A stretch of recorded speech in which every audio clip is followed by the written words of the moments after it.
Yeah, the book's about belief. That's what I'm peddling here. I need more of it. I personally believe in God, but the whole thing's not for people that just believe in God. Believe in trying to pursue your better self, transcend itself. If you believe in the future, you believe in your kids, you believe in the past, something. Don't know what that is? Ask yourself what you die for. Start there. Everyone kind of believes in something. There's an argument that even nihilists do believe in nothing. Nothing's even something. We're going to make mistakes. You got to own them. Then you got to make amends. And then you got to move on. Guilt and regret kills many a man before their time. So turn the page, get off the ride. You are the author of the book of your life. Turn that page. Engage in the world. Go find out some new things. Learn some new things. Whether that's the physical frontier or the mental frontier. Take more risk there. Start with, what do you have an innate ability to? What's in your DNA? You know, I wanted to play basketball for years. I wanted to dunk. It ain't in my DNA, bro. I'm never gonna dunk. No matter how hard I worked at it, I was never gonna dunk. That's what I wanted to do. So look at, what do you have an innate ability for? Are you willing to pursue an education for, work for, hustle for that for which you have an innate ability for? And if we're gonna talk about making a living, is that which you have an innate ability for, and now I've educated yourself, your talent, to have a talent for, is that, and how can that be, something that the world demands? Because it's supply and demand. Boy, if you can end up doing something you got an innate ability for, plus you become really good at it, and you learn the craft, and the world demands it, and you can supply it, there you go. But some of us have innate ability, but we're not willing to, we don't work for it. We don't improve our skills. We kind of rely on what we got, and it kind of come middle of the field, and sometimes I don't have the ability for it, but I'm gonna learn a new craft, and I'm gonna hustle at it. And then actually, when we get good at something, we kind of can start to go, oh, I didn't know I loved it. I didn't like this anymore, but I like it now. It starts to feel good to do over and over. I was lost, man. I'm lost. I'm writing 16-page letters to myself, and I'm returning them with a 17-page letter. About what? Huge existential questions mixed in with, oh, everything is going great, trying to talk myself into keeping my head up, you know what I mean? And I said, okay, if I can't do what I want to do, I'm gonna quit doing what I've been doing. Forgive me, Father, I know what I'm doing, and I'm keep doing it. Cut the shit, McConaughey. Quit giving yourself that out, that parachute, even though you may have it. I needed to strong arm myself, put my damn hands on the wheel, look in the mirror and go, it's on you. Because it is time to become a man. Walk forward, peripheral vision. Get it. Own yourself. Walk forward with more courage and start becoming the man you want to be instead of acting like it and putting it off. If anything, if I look back, I always answer the question, what would you do different? I wish I would have taken more risk and failed more. And I'm still trying to challenge myself to that today. But we have this relationship with failure like an embarrassing thing to do instead of shaking hands and going, no, failure will happen. And if it doesn't happen, you're probably not taking enough risks, or you're not getting out of your comfort zone. So no, failure is part of the successful path. It's necessary. Someone said this to me before. Look, oh, Matthew, you're so full of yourself. And I, without thinking, I was like, well, who else am I supposed to be full of? That's a good line. And I stopped after. I was like, that's exactly what I meant. And I went and wrote that down. I wish more people were more full of themselves. I think part of the challenges in life is a lot of us are running around half-assing ourselves, half-fooling ourselves, not full of ourselves, not studying ourselves enough, not holding ourselves to task enough, not patting our own self on the back when we do get what we want enough, not cracking our own whip on our backside when we do get out of line even though we knew better. I wish we were more full of ourselves that way.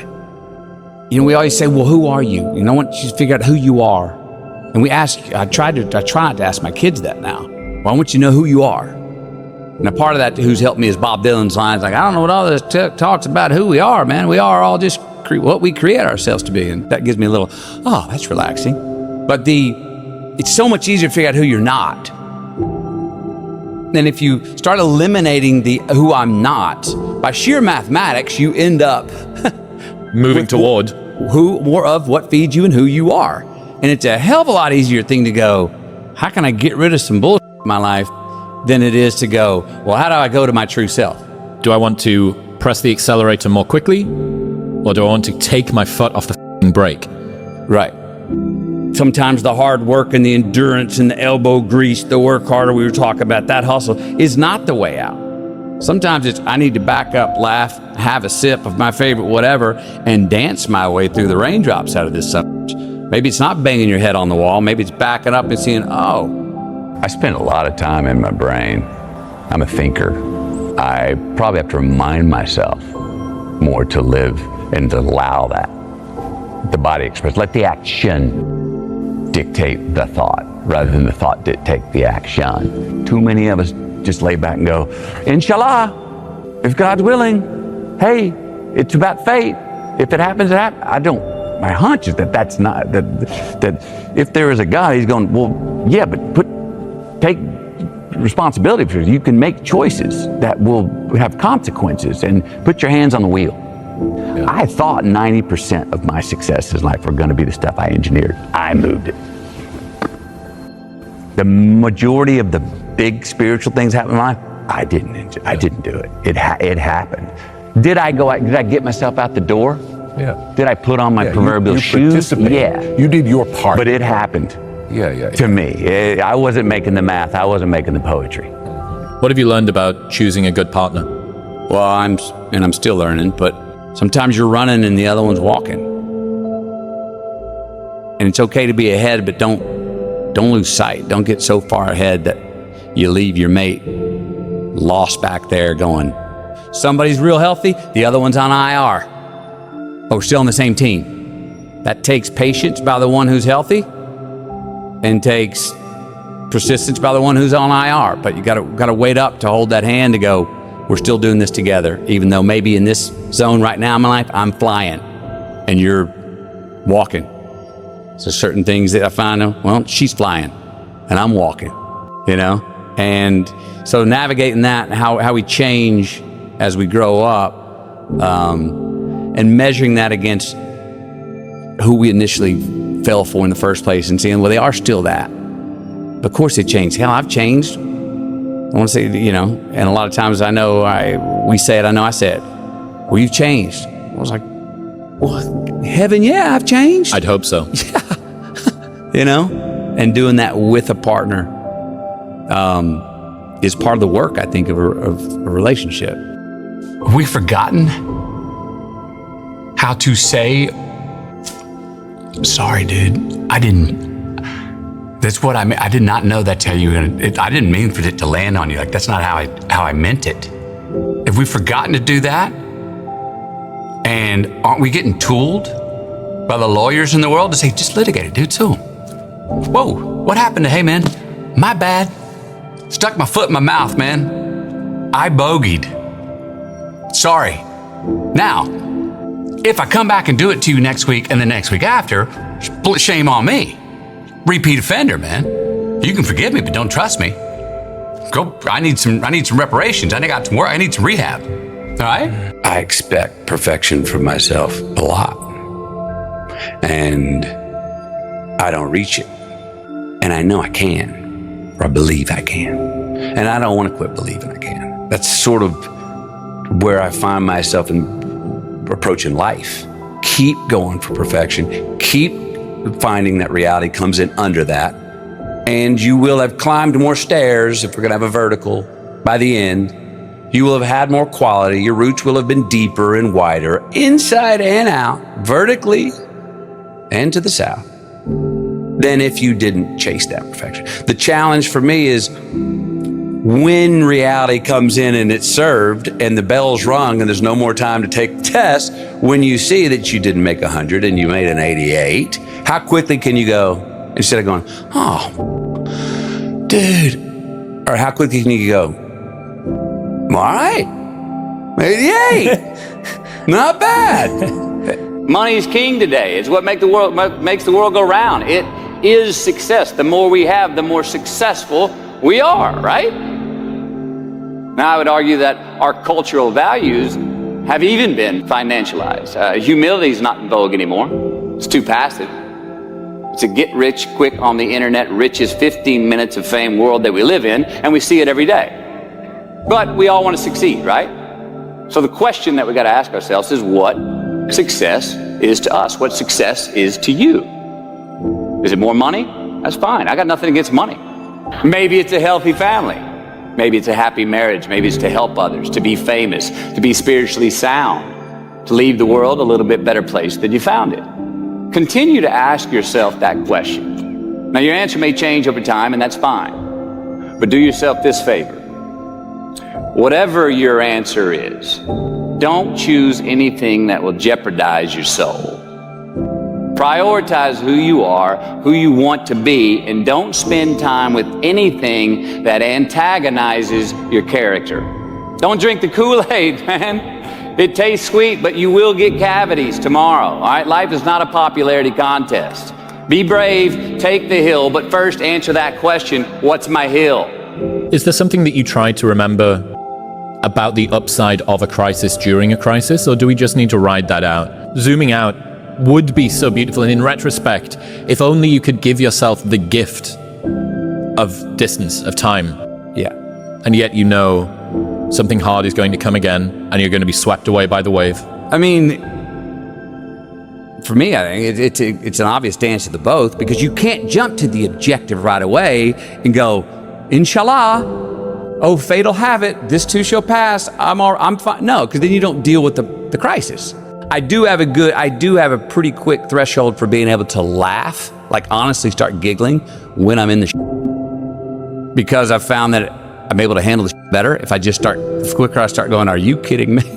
And I'll get objective and remind myself things like, you gonna die, McConaughey, which gives me that, so what? This is not as big of a deal as I thought.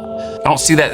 How do we evolve or devolve without resistance? Now, picking the right resistance is an art in itself. It's challenging. I've been clumsy with it in my life, especially when I got famous and got success. Enough people telling me I love you and the caviar and the champagne. I was like, why me? I don't deserve any of this. What did I things up on purpose just to say, like, I tripped myself running down hills so I could bloody my own nose and go, now I can feel. Okay, now my heels are on the ground. It was clumsy.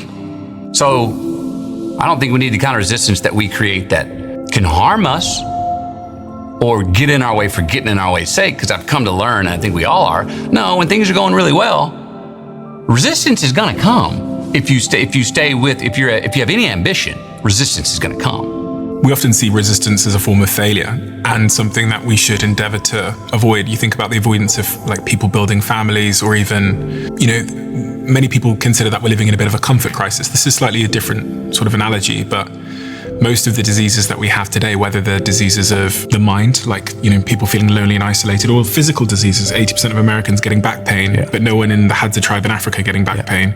They're all a consequence of us continually choosing comfort, which is a short-term friend but long-term enemy.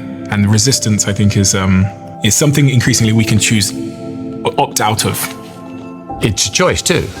I mean, can I hit a little point that's on this subject? It's called Tips Included.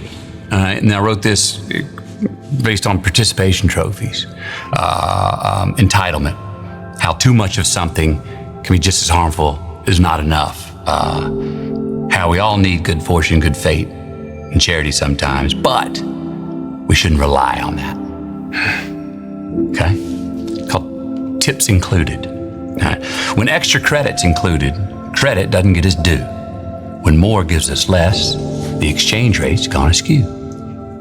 When amnesty is offered going into the crime, we're more bound to commit it because there's no fine. We start playing to tie instead of going for the win, when participation is the trophy for every cow in the pen. If I stay on the porch because you picked up the slack, when you look over your shoulder, I can't have your back. If there is no curfew, we're gonna stay out all night. No tab at our bar, we're gonna get drunk and start a fight. All these long lenses got us losing our sight. You keep lifting it from me, I'm gonna lose all my might. When a 4-star duty suits a 6-star rate, we take our hands off the wheel and rely on fate. Eating all we can at the all-we-can-eat buffet gives us a 3.8 education and a 4.2 GPA. We steal from ourselves and get away with the scam. What's the measure of merit with less give a damn? These unlimited options sure have me confused, while all the conveniences are keeping me properly lubed. In this red light district with the horror of inflation, the ROI's math don't pay for vacation. So let's just admit it, this extra credit's quite a fluffer, because when the tip's included, the service will suffer. There's an opposite end to this scale as well, that's continuing to sort of betray yourself. Sometimes you can do everything right and still not get the result that you wanted, and that seems like a really tough pill to swallow for people. I think that's why people become uncomfortable with fully feeling their emotions. So where do you go? What do you think when I gave it my all there, I bared myself, and I still got kicked in the nuts? Yep. Not only did I feel like I deserve it, I feel like I earned it, and I still didn't get it. Wait a minute, but you said that's the playbook, and I followed the playbook. You said these were the rules and the regulations. I followed it, and I was good at it, and I still didn't get it. I've never been able to really live with, by hook or by crook, I'll get it how I can get it. I'll lie, cheat, and steal to get it. I got the prize, and I'm still okay. I got it. My own shadow chases me down in the middle of the night, and those nightmares do become my own daymares. Now, the going for it and not getting it, which we see a lot now. Right now, I think we're living in times where one of the indirect examples we'll see from some leadership is, who's got the power? Winner. So what are the ethics? Well, whatever the winner does. Yeah, but the winner, like, been pillaged and lied and cheated and stole to get the prize. But he won. Wait a minute. You moved the goalpost while I had the ball was in the air, man. Is that okay? They won. And I'm not buying to say, I'm not ready to purchase that. Okay, that's just how it is.